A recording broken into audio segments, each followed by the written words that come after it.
È stato tratto in salvo poco dopo la mezzanotte l'escursionista bloccato mentre scendeva da cima a Col Cornieri in Piancavallo.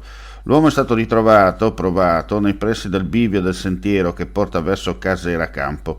Sul posto hanno operato i tecnici del soccorso alpino di Pordenone insieme ai vigili del fuoco. Suddivisi in più squadre hanno battuto palmo a palmo l'itinerario del disperso fino a raggiungerlo. Con l'assistenza di un medico del soccorso alpino è stato scortato a valle. Non si è reso necessario il ricovero ospedaliero. I rincari sulle bollette di gas ed energia elettrica mettono in difficoltà anche gli impianti termali del Friuli Venezia Giulia, traducendosi nella chiusura della piscina di Grado dal 9 ottobre e nell'interruzione di alcuni servizi ad Arta. In forse anche la continuità dell'attività a Monfalcone.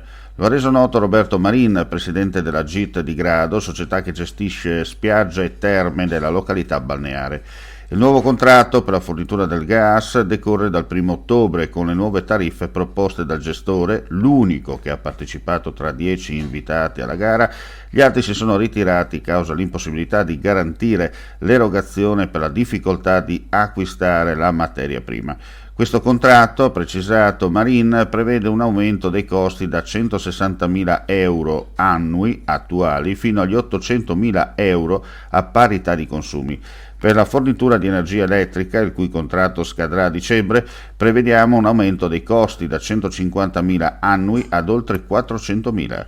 Cifre insostenibili, ha spiegato Marin, che per tenere aperta la sola piscina termale nel periodo invernale, con una previsione di almeno 80.000 solo di gas per 5 mesi.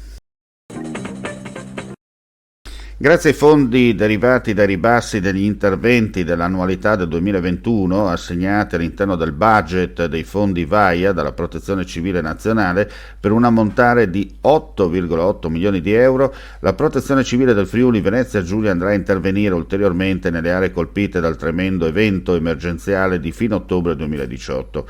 A comunicarlo il vice governatore con delega alla Protezione Civile del Friuli Venezia Giulia, Riccardo Riccardi, che ha spiegato come, grazie a questi fondi, sarà possibile andare a completare la messa in sicurezza del territorio colpito da Vaia, con 50 nuovi interventi in 38 comuni della regione.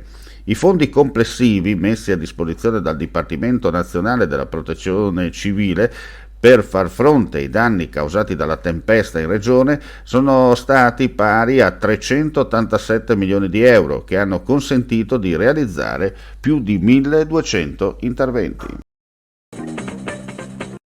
È un prodotto esclusivo Azienda Agricola Pancera, il buon seme, i buoni frutti.